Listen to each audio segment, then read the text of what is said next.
introduce Laura. This is Laura Campbell. Laura is a primary school teacher in County Mayo, and she's one of the founders of Love Castlebar, which is a voluntary community programme that promotes Castlebar. And through her involvement with Love Castlebar, Laura attended a Change X meeting, which is a platform of proven innovation which aims to build community well-being.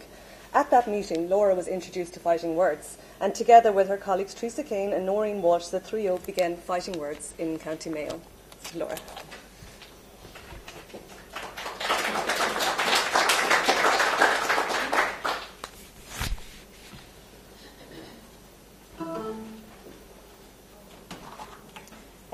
At first, I just want to thank the Western Region Section of the Library Association of Ireland for inviting me here today to speak on my experience of setting up Fighting Words in Mayo. I had to laugh at the beginning of Sean's video there, saying that the Fighting Words Centre is in the shadow of Croke Park. As a very loyal Mayo GAA supporter, I've often walked down that road very disheartened. So it was great after our visit to the Fighting Words workshop to actually walk down that road feeling optimistic for a change. But so how Fighting Words Mayo came about was kind of alluded to there in my introduction. I'm a co-founder of Love Castlebar, which is basically a voluntary organisation where we promote, just kind of cultural, social innovations in Castlebar to try and improve it, both in terms of tourism, business, aesthetics even. And we run a large range of very varying kind of projects throughout. And we've been going now since 2013, so we're 3 years into it, and great plans for the future. Through Love Castlebar, then we had the opportunity for Change X to come and visit us in Castlebar, and they are basically a platform kind of proven solutions that benefit and enhance community, and they introduce you to a range of different organisations that can try and encourage volunteers to get up and set something up and running.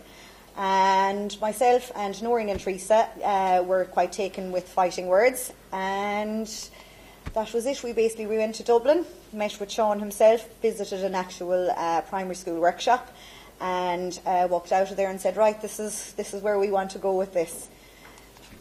So that's just a very brief there of our main team. Of course, we are supplemented by a fantastic group of volunteers, without who we wouldn't be able to be as successful as we are.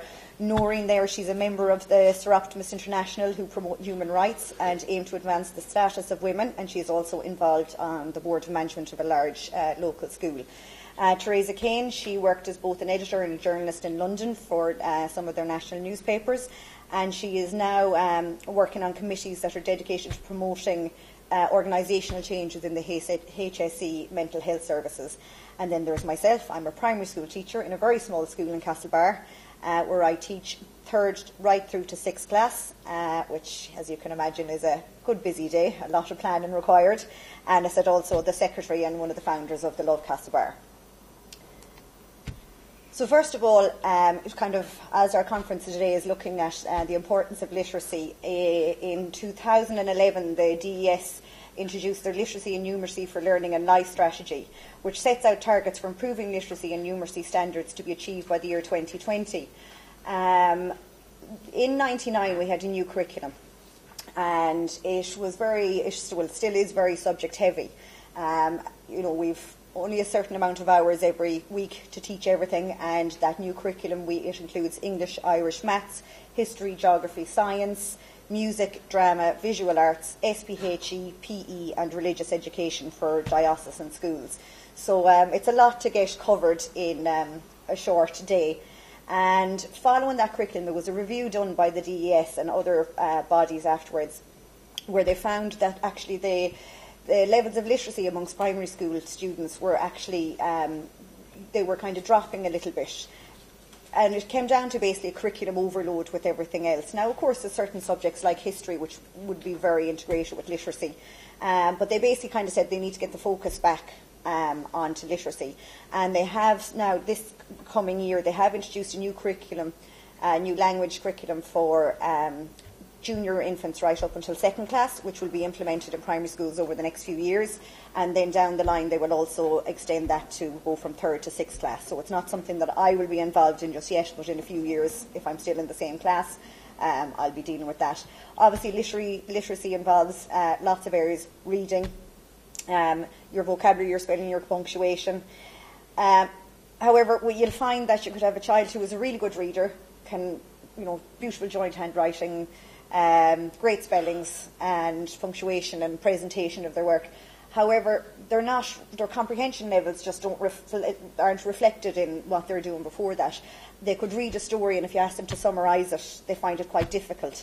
So in schools now, we're really trying to promote the comprehension strategies, making predictions, summarising, letting their mind and imaginations do the work, visualising, those type of things. And that's kind of where the whole creativity aspect comes in. In an English curriculum, we have a lot to cover, like the reading and the vocabulary, spelling, punctuation.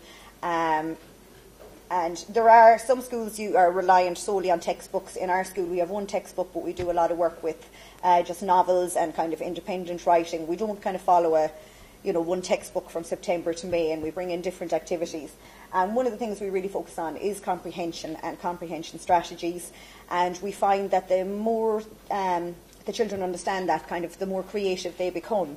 And to give them the opportunity to get involved in creative writing, it encourages their imagination. They take ownership of their stories. Some people would question, do we take away from the work that a school actually does? And no, the answer is definitely no. We are there to complement it. As I said, creative writing is part of our curriculum. It is implemented in all schools. However, there are so many other areas of the English curriculum that also have to be covered. So this is just an opportunity to take children away from their normal school setting, give them an opportunity to kind of just focus on creativity, letting their imaginations run wild. It is not about, is their handwriting great, are they spelling words? The focus is not on the kind of the rules and regulations of, would say, the functions of writing. We have, as Sean kind of alluded to, we're taking it in baby steps. This year just finished, we began just with primary schools, doing 2 sessions a month. I know up in Dublin they have one daily, but we said we'd take it easy to start and see how the demand was down in the West. Next year now we're expanding to include secondary schools, and then by year 3 kind of looking at other projects and programs that might be implemented, kind of like weekend, midterm, summer holidays, kind of camps and stuff like that. So how did we get started? Well, after visiting Sean and his great crew up in Fighting Words in Dublin, and also a very important member of Fighting Words, her name is Sarah Bennett, we left there and we said, we want to do this. Now, Sean was great in that he told us that we could use the ideas that they have in Fighting Words Dublin and bring it back to Mayo and set up kind of our own group. Or we could kind of work under the auspices of Fighting Words Dublin. It wasn't really a question for us. We felt, obviously, with the credibility that Fighting Words Dublin has and the fact that they had a kind of a very good system in place, we just kind of felt like, well, I don't know how we could improve on that. So we came down to Mayo. Unfortunately, we don't have a purpose-built building or anything like that, and so our first thing was to source a venue, which we looked at a lot of venues to see which could basically meet our needs the most. Thankfully, we got set up at the National Museum of Ireland Country Life, just outside Castlebar town. They gave us their facilities for free. There is no charge. They had a lot of the equipment that we needed. They were delighted to get us on board to encourage more schools and children to visit out to the museum. Equipment, again, we just had to sort ourselves out. We used one of our own laptops, one of our own cameras. Thankfully, the museum had the projector and the screens. A local bookshop in Castlebar provided us with paper and markers and all that. And it was as simple as that. We actually also were given a printer. However, unfortunately, it didn't work. So it was great. Again, a massive thank you to Fighting Words Dublin. They let us basically come to an agreement that they gave us all the templates that were needed for primary school so we could work from them. So that we were following the same format as Fighting Words Dublin. And then we basically came to an agreement for now that once we've put everything together in our books, we send it directly to Dublin and they they print it first and get it delivered back to us so we can give it out to the schools. Funding, we don't really have any. We work with what we have. And a very important aspect of it is debriefing. We make sure we get together regularly and go through, things that have happened. Recruiting volunteers, basically, you can't run a session like this without your volunteers. We recruited some locally through Love Castlebar. We have a huge database of volunteers for Love Castlebar. We were in touch with Volunteer Ireland, and Noreen, who's one of the leaders of the Seroptimists in Mayo, she actually had a great contribution for volunteers and stuff there. Volunteer responsibilities, basically, they just do everything. You could be meeting and greeting, you could be assisting in getting the room set up. We have an illustrator who does all of this voluntarily. He's fantastic. We have somebody to also lead the session with the children. So basically the format in general is the first half of the session is the children collaborating to write the beginning of the story, and then after that they then go into small groups of 2 or 3 with the volunteer to try and continue on putting their own ending to their stories. Schools, we put together a kind of an information pack and an invitation out. We started kind of with local schools around Castlebar and Mayo, and thankfully we had great demand. We actually have most of the ones who applied last year are on the list for this year. We just asked for notice if there is a child with a learning difficulty, speech and language disorder, or anything like that, so that we can be kind of prepared to be inclusive, make sure that they are getting the most out of the experience. We do send a reminder a week beforehand, just in case there's, so many things that the schools are going to. And then obviously linking with the National Museum of Ireland is great. We encourage schools to get in touch with the education office there and to basically make a day of it. If they're coming out to the museum, the workshop is only a couple of hours, so they get in touch, and the education staff there, they can give them lots of other activities to make use of while their visit is out there. I won't go on too much about Mr McConkey. He's a great idea from Dublin that we brought home. He's an infamous hidden cranky editor. His whole role is that the kids never get to meet him.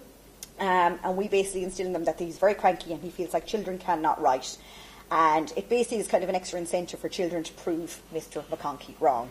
And it really does make them work a bit harder. He's very, very cranky.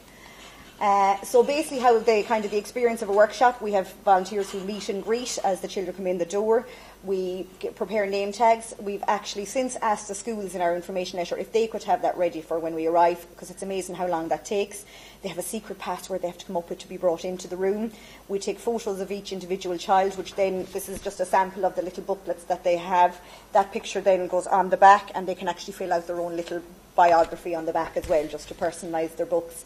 We go through, just give them examples of the previous books and illustrations so they know what to expect.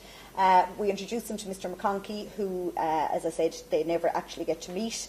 In Fighting Words Dublin, he can speak through a speaker from the office. We've had to improvise a little bit there. I'll explain that in a minute.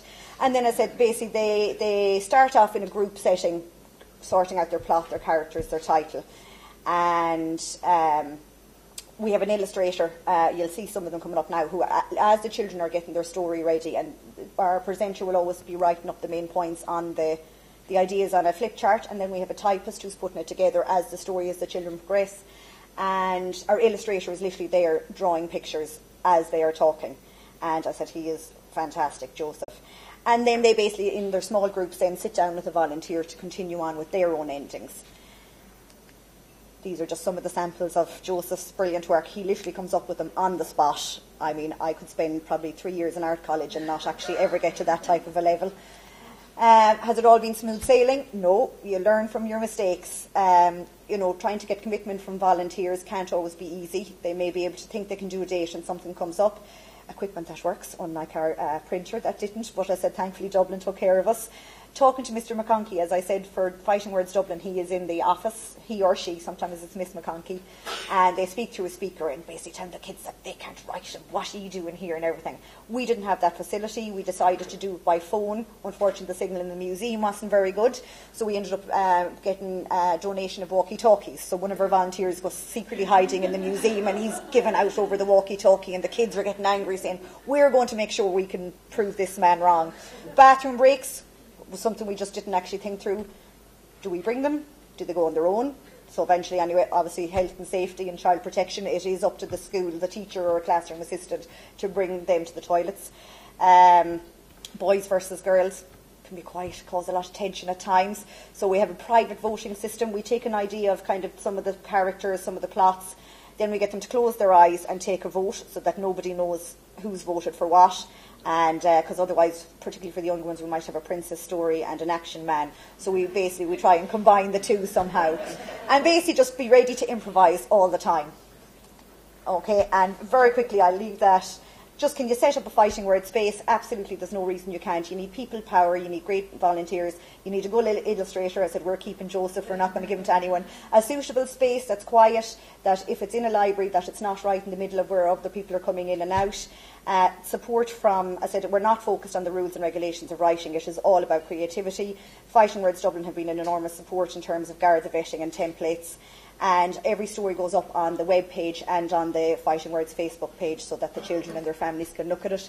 The rewards, I mean, you can imagine the rewards. It's just the children ourselves, their imaginations come alive. It's amazing what they will come out with. They have a real sense of achievement because they get their own book with their stories that they can fill in, and I said their photos and biographies at the end. They basically have become published authors, which gives them such self-confidence and empowerment to go on and continue with creative writing.